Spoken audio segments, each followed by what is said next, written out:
తమిళనాడులోని DMK government మాకు autonomy కావాలి అని అడుగుతుంది. అటానమీ అంటే ఏంటి?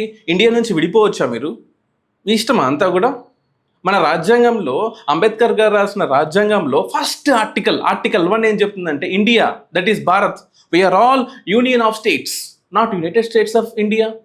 అమెరికాలో అనుకో ఒక అగ్రిమెంట్ ప్రకారం ఫామ్ అయ్యాం బాబు, మన 50 స్టేట్స్ ఒక అగ్రిమెంట్ చేసుకుందాం, మన అందరం కలిసి ఒక దేశం ఫామ్ చేసుకుందాం, దాని పేరు అమెరికా అని పెట్టుకుందాం. కానీ మన దేశంలో మన 29 స్టేట్స్ అగ్రిమెంట్ ఫామ్ చేసుకోలేదు.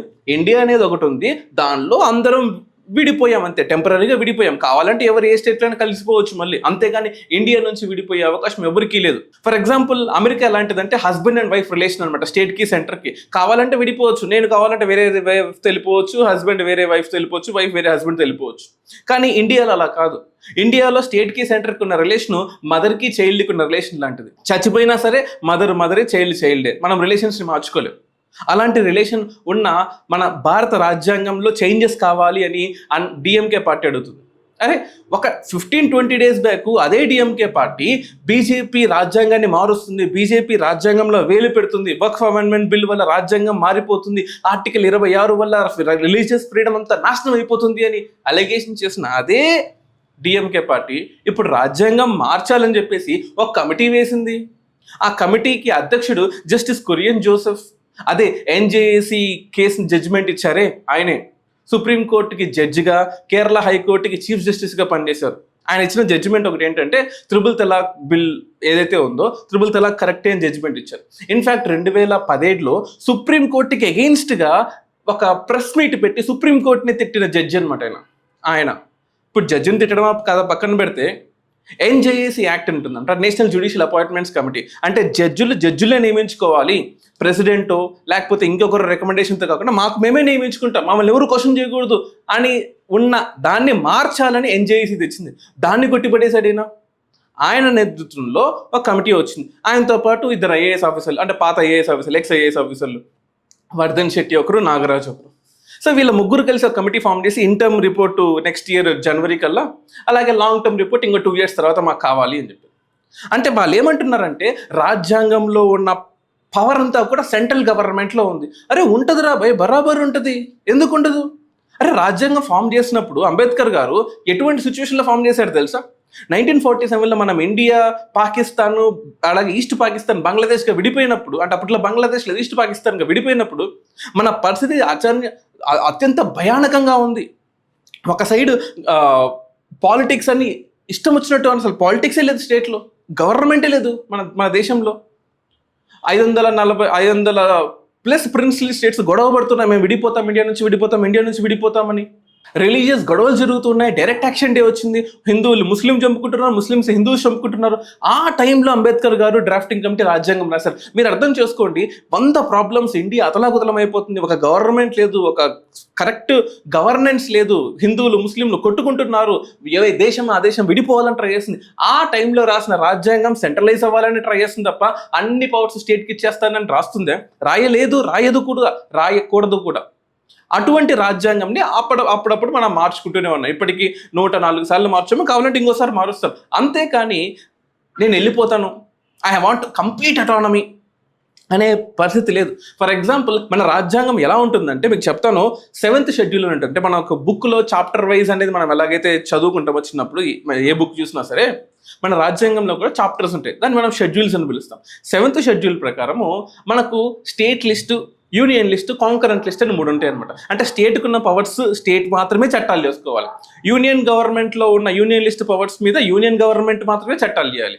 కాంకరెంట్ లిస్ట్ ఉంటుంది, అంటే ఈ లిస్ట్లో ఉన్న వాటి మీద స్టేట్ అయినా చేసుకోవచ్చు చట్టాలు, సెంట్రల్ గవర్నమెంట్ అయినా చట్టాలు చేసుకోవచ్చు. ఫర్ ఎగ్జాంపుల్ పోలీస్ ఉంది, పోలీస్ మీద స్టేట్ గవర్నమెంటే చట్టాలు చేసుకోవాలి. పబ్లిక్ ఆర్డర్ ఉంది, హెల్త్ ఉంది, హాస్పిటల్, బెట్టింగ్ యాప్స్ ప్రమోషన్ చేస్తున్నారు ఇప్పుడు ఈ మధ్య అంతా కూడా. సో ఈ విషయాల్లో కూడా స్టేట్ గవర్నమెంట్ తలుచుకుంటే తన సొంత లాలు తయారు చేసుకోవచ్చు.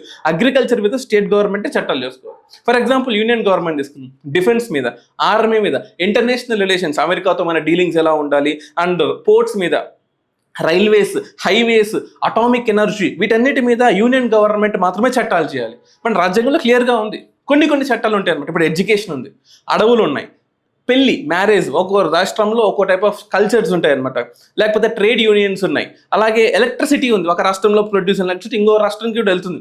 అలాగే ఫ్యామిలీ ప్లానింగ్ ఉంది. ఇవన్నీ కూడా కాంకరెంట్ లిస్ట్లో ఉంటాయి. వీటి మీద రాష్ట్రాలు చట్టాలు చేయొచ్చు, కావాలంటే యూనియన్ గవర్నమెంట్ చట్టాలు చేయొచ్చు. ఈ 3 కాకుండా 4వ లిస్ట్ ఉంటుంది, దాన్ని మనం రెసిడ్యూరీ లిస్ట్ అంటాం. అంటే పైన చెప్పిన ఈ 3 ఏవీ లేనివి ఏదైనా ఉందనుకో, ఫర్ ఎగ్జాంపుల్ సడన్ గా ఏలియన్స్ అటాక్ చేశారు మన భూమి మీద, మన ఇండియా మీదకి ఏలియన్స్ అటాక్ చేశారు. అప్పుడు చట్టాలు ఏం చేయాలి? రాష్ట్ర ప్రభుత్వం చట్టం చేయాలా, నేషనల్ గవర్నమెంట్ చట్టం చేయాలి? ఈ గొడవలన్నీ లేకుండా మొత్తం పవర్ సెంట్రల్ గవర్నమెంట్కి ఉంటుంది. లేదా ఒక ఎగ్జాంపుల్ కోవిడ్ లాంటి మహమ్మారి వచ్చింది, ఏం చేయాలో అర్థం కాదు, సెంట్రల్ గవర్నమెంట్కి పవర్స్ ఉంటుంది. లేకపోతే డైనోసార్లు తిరిగి వచ్చేసాయి, మళ్ళీ అందరినీ చంపేస్తున్నాయి, ఏం చేయాలి? సెంట్రల్ గవర్నమెంట్కి పవర్ ఉంటుంది. సో ఇటువంటి పవర్స్ని కూడా స్టేట్ గవర్నమెంట్ యూనియన్ గవర్నమెంట్ కొన్ని కలిపిన పవర్స్ అయితే కాంకరెంట్ లిస్ట్ అంటాము. ఎక్కడా లేని కొత్త పవర్స్ అయితే రెసిడ్యూరీ లిస్ట్ అంటాం. ఇలా మనం స్టేట్ గవర్నమెంట్స్ని సెంట్రల్ గవర్నమెంట్స్ని డివైడ్ చేసుకున్నాం. ఇప్పుడు ప్రాబ్లం ఏమొచ్చింది? కొన్ని చట్టాలు స్టేట్ గవర్నమెంట్ చట్టాలు సెంట్రల్ గవర్నమెంట్ చేస్తున్నాయి, అక్కడ ప్రాబ్లం వచ్చింది. ఫర్ ఎగ్జాంపుల్ మనము అగ్రికల్చర్ యాక్ట్ తీసుకుందాం. అగ్రికల్చరల్ చట్టాలు 3 చట్టాలు చేసింది కదా. అగ్రికల్చర్ అనేది స్టేట్ లిస్ట్, రాష్ట్రాలు మాత్రమే చట్టాలు చేయాలి. కానీ అన్ని రాష్ట్రాల్లో ఉన్న ప్రాబ్లమ్స్ అన్నింటినీ నేను కవర్ చేస్తాను అని బీజేపీ గవర్నమెంట్ చట్టాలు చేసింది. సో అప్పుడు అపోజిషన్ అన్నీ కూడా యూనిట్ అయిపోయి బీజేపీ చేసింది తప్పు అని వేలెత్తి చూపించాయి. అఫ్ కోర్స్ బీజేపీ దాన్ని విత్డ్రా చేసుకుంది. సో ఇక్కడ స్టేట్లో ఉన్న డిఎంకేకి బీజేపీకి ఉన్న గొడవ ఎలా మారిపోయింది అంటే, చివరికి మేము సపరేట్ పవరు, స్టేట్ గవర్నమెంట్ అనేది హైయెస్ట్ పవర్ దాన్ సెంట్రల్ గవర్నమెంట్ అనే విధంగా మారిపోయింది. ఫర్ ఎగ్జాంపుల్ నీట్ ఇష్యూ తీసుకుందాం, లేకపోతే డీలిమిటేషన్ ఇష్యూ తీసుకుందాం, లేకపోతే హిందీ 3 లాంగ్వేజెస్ ఫామ్లో తీసుకుందాం, లేకపోతే గవర్నర్ ఇష్యూ తీసుకుందాం, లేకపోతే అన్న డిఎంకే బీజేపీ ఒక్కసారిగా కలిసిపోయి వారంలోనే ఈ గొడవలన్నీ జరిగిపోతున్నాయి. సో బీజేపీకి అన్న డిఎంకేకి బీజేపీకి కలిసిన ఈ బాండింగ్ ఏదైతే ఉందో డిఎంకే దాన్ని డైజెస్ట్ చేసుకోలేకపోతుంది. ఏం చేయాలో అర్థం కావట్లేదు. అరే ఇన్నేళ్ళుగా ఏం చేయాలో అర్థం కావట్లేదు నాకు. సో సడన్గా ఒక కొత్త ప్రాబ్లం తీసుకొచ్చింది. అరే 1971 నుంచి ఉన్న ప్రాబ్లమే కదా ఇది. కాంగ్రెస్ గవర్నమెంట్ మొత్తం అంతా కూడా సెంట్రలైజ్ చేసింది. 1971, 72, 73, 74లో పవర్స్ అన్నీ కూడా స్టేట్ గవర్నమెంట్లో ఉన్న పవర్స్ అన్ని కూడా సెంట్రల్ గవర్నమెంట్ లాక్కుంది. అప్పుడు మాట్లాడలేదే? అంటే 50 ఏళ్ళుగా మీకు నచ్చినట్టు సెంట్రల్ గవర్నమెంట్లో ఉంటారు, తమిళనాడు గవర్నమెంట్కి సంబంధించిన మినిస్టర్లు అందరూ యూపీఏ గవర్నమెంట్లో ఉంటారు. అప్పుడు మాత్రం ఏ చట్టాలు అన్ని కరెక్ట్గా పనిచేస్తున్నాయి, రాజ్యాంగం కరెక్ట్గా పనిచేస్తుంది. కానీ సడన్గా ఎలక్షన్స్కి 1 year ఉంది, అన్న డిఎంకేతో బీజేపీ కలిసిపోయింది. ఇప్పుడు మాత్రం సడన్గా రాజ్యాంగం మార్చాలి, రాజ్యాంగం అంతా తప్పు ఉంది అని అలిగేషన్స్ చేస్తున్నారు. అంటే 50 ఏళ్ళుగా లేనిది ఈ సంవత్సరంలోకి వచ్చిందా? జనరల్గా కూడా ప్రతి పొలిటికల్ పార్టీ మధ్యలో గొడవలు ఉంటాయి, తప్పేమీ లేదు. ఎలా ఉండాలంటే 1:4 ఫామ్లో అప్లై చేయాలి. 1 సంవత్సరం కొట్టుకోండి, చచ్చిపోండి, ఏమైనా చేసుకోండి. మిగతా 4 ఏళ్ళు అంటే ఎలక్షన్స్కి 1 year, ఒక 6 months అటు 6 months ఇటు కొట్టుకోండి. మిగతా 4.5 ఏళ్ళు అందరూ హ్యాపీగా డెవలప్మెంట్ కోసం పనిచేసుకోండి. ఇది పక్కన పెట్టి నా రాష్ట్రానికి ఎవడొస్తాడు, నా రాష్ట్రానికి బీజేపీ ఎప్పుడు వస్తుంది, సో ఈ గొడవల మధ్య చూసుకుంటూ ఒక అపోజిషన్ని పెంచి పోషిస్తుంది డిఎంకే పార్టీ. ఇన్ఫ్యాక్ట్ చెప్పాలి అంటే బీజేపీకి అసలు తమిళనాడులో బేసే లేదు. ఆ బేస్ని క్రియేట్ చేసిందే డిఎంకే పార్టీ అనుకోవాల్సి వస్తుంది. ఇప్పుడు అన్న డిఎంకే పార్టీ ఎలాగో అంతంత మాత్రంగా ఉంది.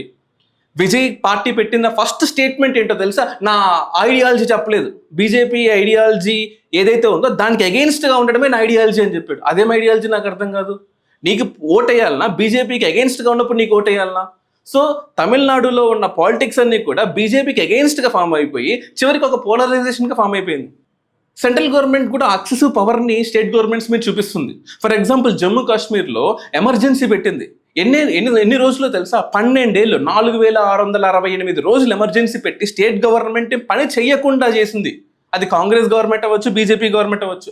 పంజాబ్లో కాంగ్రెస్ గవర్నమెంట్ 10 సంవత్సరాలు అంటే 3800 రోజులు స్టేట్ గవర్నమెంట్లో ఉన్న పవర్స్ అన్ని లాగేసుకుంది. అలాగే పుడుచేరిలో 7 సంవత్సరాలు అంటే 2739 రోజులు పుడుచేరి గవర్నమెంట్ పని చేయకుండా సెంట్రల్ గవర్నమెంట్ పవర్స్ అన్ని లాగేసుకుంది. ఇప్పుడు స్టేట్ గవర్నమెంట్లకు ఉన్న భయం జెన్యూన్, నిజమే. అరే సెంట్రల్ గవర్నమెంట్, అంబేద్కర్ గారు చెప్పారనమాట, ఎప్పుడైతే ఎమర్జెన్సీ పవర్ ఉంటుందో, ఎమర్జెన్సీ పవరు ఎప్పుడు వాడకూడదు, అతి భయంకరమైన వినాశక పరిస్థితుల్లో మాత్రమే ఎమర్జెన్సీ పవర్ వాడాలి. ఇక్కడ చూస్తేనేమో 132 సార్లు ఇప్పటికి ఎమర్జెన్సీ వాడేసాం మనం ప్రెసిడెంట్ రూల్ని. ఉత్తరప్రదేశ్, బీహారు, పంజాబ్లో ఎన్నిసార్లు వాడాము? కనీసం 10-11 సార్లు వాడాము. అరే ఒక సైడు జమ్మూ కాశ్మీర్లో 4000 రోజులు, ఇప్పుడు పంజాబ్లో ఒక 3800 రోజులు, అండ్ పుడుచేరిలో ఒక 2000 రోజులు, దగ్గర కలిపితే ఒక 12000 రోజులు ఒక ఈ 3 స్టేట్స్లోనే ఎమర్జెన్సీ విధించామే మనము. మరి రాష్ట్రాలు భయపడవా? సెంట్రల్ గవర్నమెంట్ కూడా తన పరిధి ఏంటో చూసుకోవాలి. సెంట్రల్ గవర్నమెంట్ కింద చంచాలు కదా state governments. SR Bommai case అని ఒకటి ఉంటుంది అనమాట. 1994లో జడ్జిమెంట్ వచ్చింది. SR Bommai versus union of India కేసులో సుప్రీంకోర్టు చెప్పింది, రాష్ట్రాలు మీ కింద తొత్తులు కాదు. రాష్ట్ర గవర్నమెంట్స్ ఏవైతే ఉన్నాయో, స్టేట్ గవర్నమెంట్స్, సెంట్రల్ గవర్నమెంట్స్ చెప్పిన పని చేయడము దాని డ్యూటీ కాదు. They have their own independence. రాష్ట్రంలో ఉన్న పవర్స్ రాష్ట్ర గవర్నమెంట్స్ ఎంజాయ్ చేస్తాయి. Central government difference, state government difference. BJP government అయినా, ఇండియన్ నేషనల్ కాంగ్రెస్ అయినా సరే ఈ విషయాలు గుర్తుపెట్టుకోండి. మీరు ఎప్పుడైతే స్టేట్ గవర్నమెంట్స్ని లాక్ అవ్వాలని ట్రై చేస్తారో వాళ్ళు రెసిస్ట్ చేస్తారు. ఆపోజిట్ ఫోర్స్ ఉంటుంది. అప్పుడే కదా బ్యాలెన్స్ డెమోక్రసీలో ఉంటుంది. We are all Indians. తర్వాతే తెలుగు అయినా, తమిళ అయినా, కన్నడ అయినా, హిందీ అయినా, ఈ 3 లాంగ్వేజ్ 2 లాంగ్వేజ్ 10 లాంగ్వేజ్ ఫామ్లు అయినా సరే ఇండియన్స్ అన్న ఫీలింగ్ తర్వాతే. ఈ ఇష్యూ ఇప్పుడే రావడానికి ఒక కారణం కూడా ఉంది. తమిళనాడు మినిస్టర్ పొన్ముడి ఎవరైతే ఉన్నారో ఆయన హిందీ రిలీజియన్కి అగేన్స్ట్గా కొన్ని కామెంట్స్ చేశారు. ఆ కామెంట్స్ చాలా అభ్యంతకరంగా ఉంటే నేను ఈ ఛానల్లో చూపిలేను కూడా, అంత ఘోరంగా ఉన్నాయి అనమాట.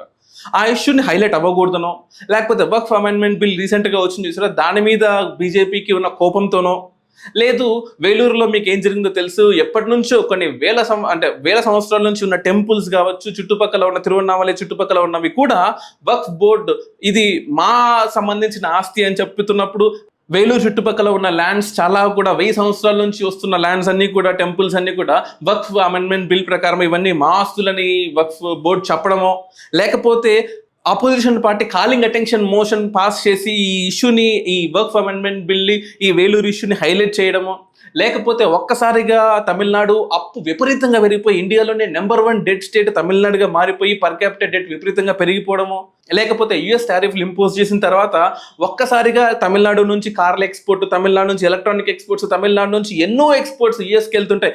వాటన్నిటి మీద ఒక్కసారిగా టారిఫ్ వేయడం వల్ల ఆ స్టేట్ డిస్టర్బ్ అయిపోతుంది, ఎకానమీ పడిపోతుంది అన్న భయంతోనో, ఈ డైవర్షన్ పాలిటిక్స్ చివరికి బీజేపీ మీద ఉన్న కోపాన్ని ఇండియా మీద చూపిస్తున్నాను.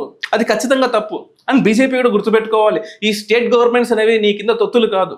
అటు స్టేట్ గవర్నమెంట్ అయినా, సెంట్రల్ గవర్నమెంట్ అయినా ఎవరి పవర్స్ వాళ్ళతో ఉండాలి, ఎవరి పవర్స్ వాళ్ళని విడగొట్టుకోవాలి.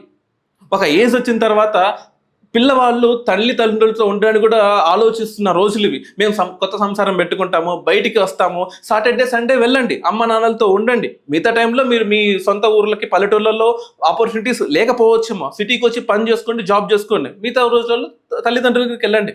కానీ తల్లిదండ్రులని విడిపోతాను, అసలు నా తల్లికి తండ్రికి సంబంధం లేదంటాం తప్పు కదా. ఇప్పుడు తమిళనాడు చేస్తుంది కూడా అదే. డిఫరెన్సెస్ ఉంటే బీజేపీతో, డిఫరెన్సెస్ ఉంటే కాంగ్రెస్తో, కానీ ఇండియాతో కాదు కదా. సో దయచేసి రాష్ట్రం మధ్యలో ఉన్న గొడవల్ని, పాలిటిక్స్ మధ్యలో ఉన్న గొడవల్ని దేశానికి, రాష్ట్రానికి అంటగట్టద్దు. ఒక సైడ్ బీజేపీ చేసింది తప్పు, ఎక్సెసివ్ పవర్ యూజ్ చేస్తుందంటే దానికి రిటాలియేషన్గా డిఎంకే పార్టీ చేసేది కూడా తప్పే. సో ఇటువంటి మోర్ ఇంట్రెస్టింగ్ వీడియోస్ కోసం సబ్స్క్రైబ్ చేయండి యూపీఎస్సీ రేడియో పాడ్కాస్ట్.